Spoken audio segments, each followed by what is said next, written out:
Néhémie a eu de la part de ses frères qui revinrent le compte-rendu de l'état des choses à Jérusalem. Les murailles étaient en ruine, les portes étaient consumées par le feu, et le peuple se trouvait dans une situation déplorable. Il reçut la nouvelle. Il connaissait tout au sujet du besoin, mais il était totalement incapable de faire quoi que ce soit. Seul Dieu pouvait le faire. Oui, croyez, chers amis, que c'est là une position qui accorde une grande promesse. C'est là une position en vue de laquelle Dieu travaille. Ceux qui vont être très utilisés par le Seigneur et très féconds dans la communion avec le Seigneur parviendront à ce point, non pas une fois ni deux fois, mais toujours à nouveau, au point où ils savent qu'ils ne peuvent rien faire, seul le Seigneur peut le faire. Mais leur âme se trouve dans un travail d'enfantement concernant toute cette chose. Il ne s'agit pas de lever les bras vers le ciel, de se rasseoir et de dire « Oh, je n'y peux rien donc, je,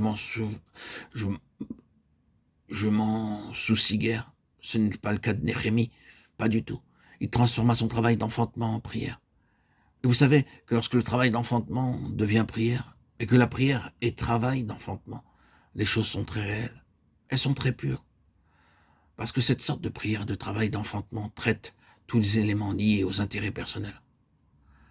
Oh, combien souvent il y a des éléments d'ambition dans notre désir de faire quelque chose. Un désir que nous entrions dans l'œuvre, que nous entrions en ligne de compte, que nous jouissions de la satisfaction de faire quelque chose, que nous soyons en vue d'une certaine manière. Et quand le Seigneur nous traite de cette façon et que toute l'agonie se change en prière, alors dans cette prière, tous ces éléments du moi sont traités très complètement et s'en vont. Le fait même que c'est une prière dans un travail d'enfantement, quand rien d'autre ne peut être fait, prouve qu'il n'y a aucun intérêt personnel dans ceci. Notre action de prier est un travail d'enfantement. Ce n'est pas une demande de quelque chose pour nous-mêmes. C'est l'agonie pour ce qui est de Dieu. Bientôt, Néhémie sera accusé d'avoir des intérêts personnels. Ses ennemis diront qu'il désire s'établir comme roi et qu'il nomme des prophètes pour le prôner. Quel assaut subtil du diable d'amener une accusation sur l'homme en vue de le terrasser. Ah, si cela était vrai, combien il serait démoli par cet assaut du diable. Si jamais le diable possède une réelle chose pour dire, après tout, c'est le moi qui gouverne toute cette chose, c'est ta propre ambition, c'est toi-même. S'il a une chose pour dire cela, nous pouvons bien être terrassés, détruits. Mais il fallait qu'il en soit ainsi avec Néhémie pour que de telles accusations n'aient aucune base. Il pouvait dire, c'est toi qui l'inventes, Néhémie 6:8. Ceci n'est pas vrai. Dieu m'a traité en profondeur. Il a passé au crible mon âme et m'a débarrassé de toutes sortes d'intérêts pour moi-même.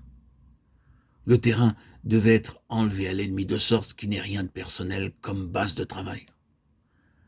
Or, le visage de Néhémie fut triste devant le roi, et le roi l'a remarqué. Mais son visage n'exprimait pas de la pitié pour lui-même ou une frustration personnelle. Il exprimait de l'affliction concernant les conditions spirituelles. Le Seigneur sait comment sont les choses à l'heure actuelle.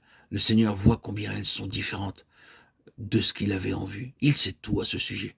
Il doit amener certaines personnes à voir comme il voit, à ressentir comme il ressent, et à se consacrer à tout prix à ce qu'il leur montre.